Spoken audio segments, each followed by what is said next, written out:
Halo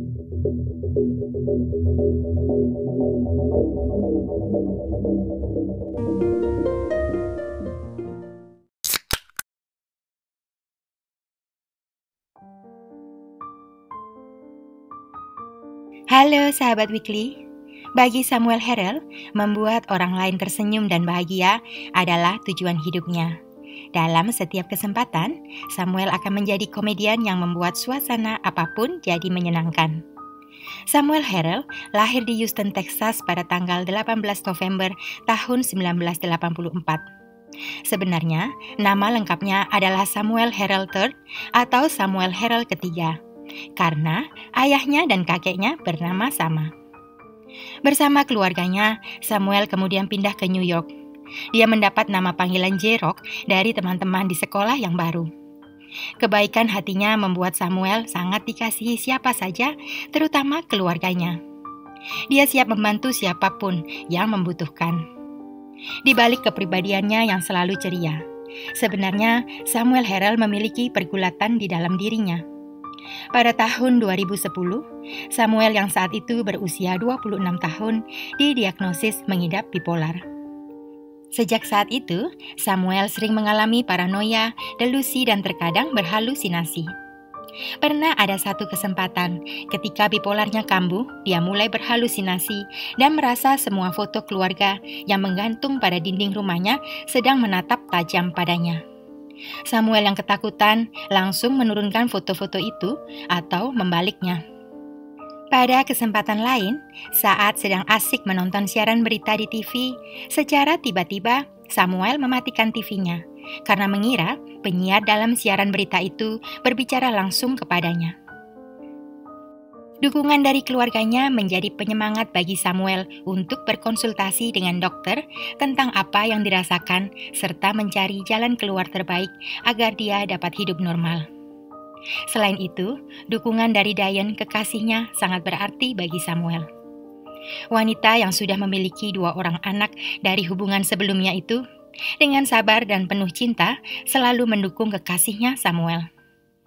Berkat terapi dan resep dari dokter, meski mengidap disorder, Samuel dapat hidup dan beraktivitas dengan normal di tengah masyarakat. Samuel kemudian menikahi Diane dan menjadi ayah bagi kedua anak kekasihnya. Samuel sangat mencintai keduanya dan memperlakukan mereka seperti miliknya sendiri. Kedua anak Diane juga mengasihi Samuel seperti ayah mereka sendiri. Semuanya tampak berjalan dengan sangat baik bagi Samuel dan keluarganya.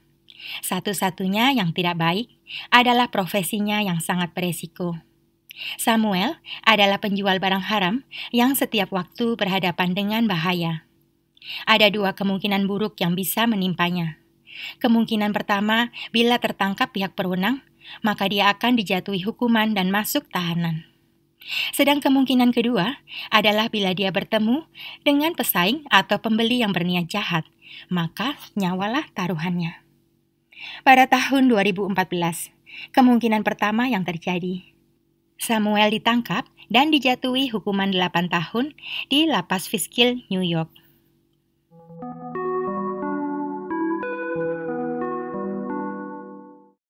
Karena kondisinya, pihak lapas menahan Samuel di ruang khusus agar lebih mudah untuk mengawasi dan bisa mendapat perawatan yang dibutuhkannya. Tetapi, baru beberapa bulan menjalani hukuman, sebuah kabar sedih mengejutkan Samuel di dalam lapas.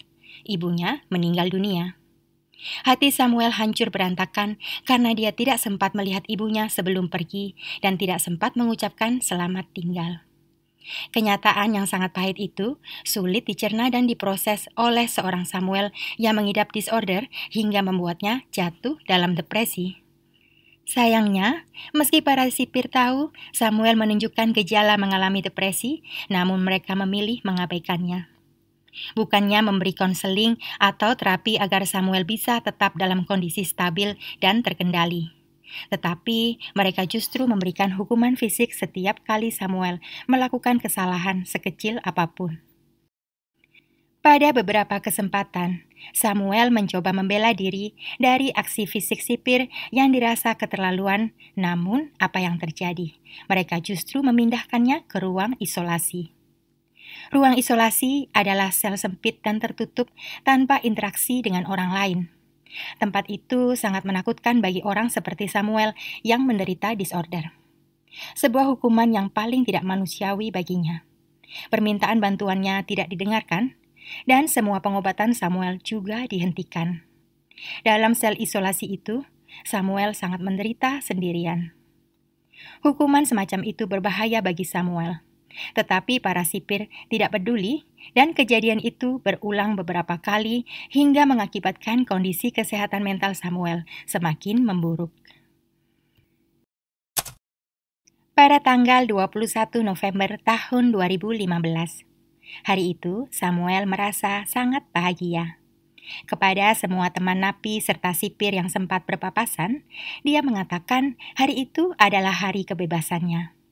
Samuel juga mengatakan kalau nanti malam, saudaranya akan datang menjemputnya. Sekitar pukul 8 malam, Samuel Harrell mulai mengemasi barang-barangnya ke dalam koper. Dia tidak sabar untuk bebas dan bertemu dengan istrinya, Diane, serta kedua anaknya. Tetapi semua itu hanya hayalan di dalam kepalanya. Hari itu, Samuel terserang delusi. Hukumannya baru akan selesai beberapa tahun lagi, bukan malam itu. Beberapa temannya merasa khawatir melihat kondisi Samuel. Mereka kemudian mencoba melaporkan kondisi itu kepada petugas yang berjaga agar Samuel bisa mendapat perawatan.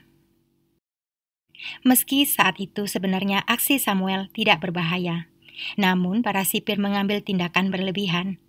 Mereka berusaha menahan Samuel yang tentu saja membuatnya bereaksi. Sikap Samuel itu dianggap melawan. Seorang kepala sipir yang memang dibenci semua napi, justru langsung membunyikan alarm merah yang menandakan ada napi yang melawan.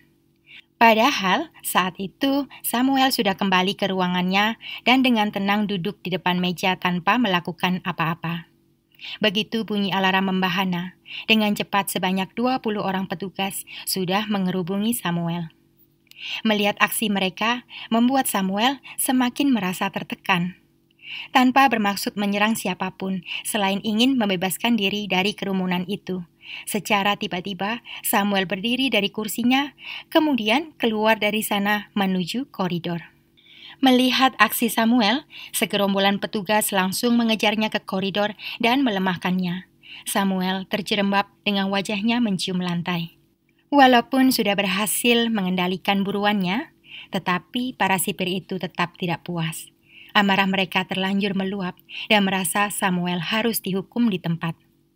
Seolah mereka menjadikannya trampolin dan beramai-ramai melompat di atasnya. Mereka juga meneriakkan ejekan berbau warna kulit sambil meludahi. Gerombolan pasukan pukul yang sangat ditakuti di balik dinding lapas Fiskil ada di antara mereka yang sedang menghukum Samuel. Gerombolan itu sangat korup, bahkan kepala lapas dan rekan sesama sipir takut menegur mereka. Meski secara fisik Samuel memang bertubuh besar dengan tinggi 190 cm lebih, berat badan 100 kg, bukan berarti dia memiliki kekuatan super. Ketika dikeroyok seperti itu, tentu Samuel pun melemah dan akhirnya tak sadarkan diri. Saking serunya memberi hukuman, beberapa sipir sampai melukai dirinya sendiri. Ada 2 orang yang mengalami patah tulang dan petugas medis dari klinik lapas langsung dipanggil untuk merawat mereka. Tetapi ketika petugas medis datang, mereka malah menutupi tubuh Samuel karena belum puas menghukumnya, meski pria berkulit gelap itu sudah dalam kondisi sekarat. Rupanya penderitaannya belum berakhir. 2 orang sipir kemudian mengangkatnya dan tubuh itu terbang melewati tangga, kemudian mendarat di lantai bawah. Matanya terbuka tetapi kosong. Para iblis akhirnya puas. Salah satu dari mereka kemudian mengambil kursi roda, mendudukkan Samuel yang sudah tak sadarkan diri di atasnya. Seorang sipir wanita yang tidak ikut dalam aksi itu, tetapi ikut menonton keseruannya, kemudian mengambil kain putih untuk menutupi Samuel. 20 menit menunggu di klinik lapas, barulah ambulan datang dan membawa Samuel ke rumah sakit terdekat. Tetapi semua sudah terlambat. Samuel saat itu sudah berpulang.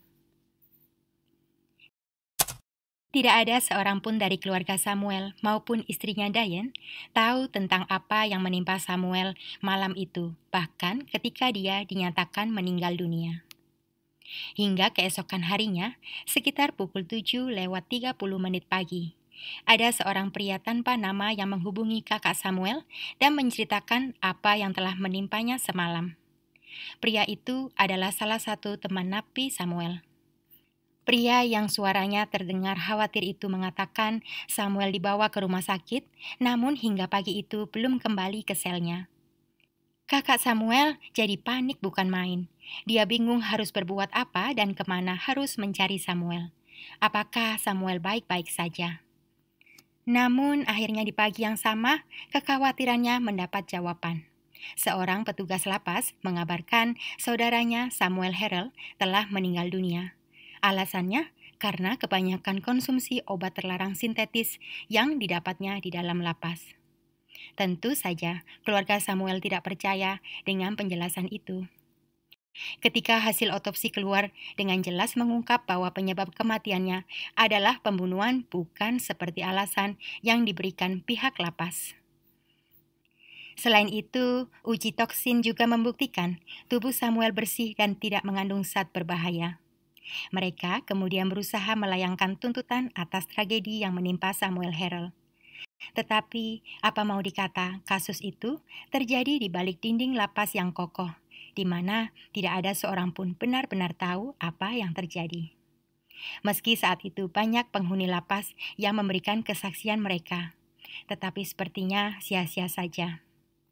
Siapa yang akan percaya dengan para saksi yang berstatus sebagai napi?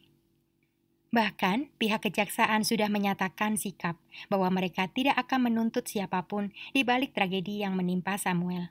Mereka lebih memilih percaya pada pernyataan pihak lapas bahwa semua itu disebabkan oleh zat terlarang yang dikonsumsi walaupun banyak bukti dan saksi mengatakan lain.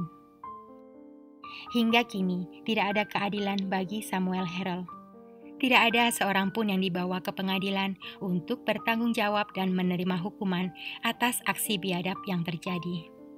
Semoga suatu hari ada yang memiliki hati nurani dan keberanian untuk mengungkap semua pejabat korup di balik dinding lapas yang kokoh, sehingga Samuel Harrell dan keluarganya mendapat keadilan yang layak mereka terima.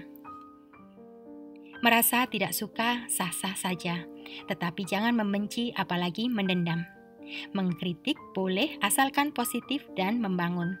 Tetapi kritikan berbau ejekan yang menjelekkan orang lain sama saja bulian. Itu sebabnya hati-hatilah menuangkan opini dan berpendapat agar bermanfaat bagi diri kita dan orang lain. Sampai bertemu di video berikutnya. Terima kasih.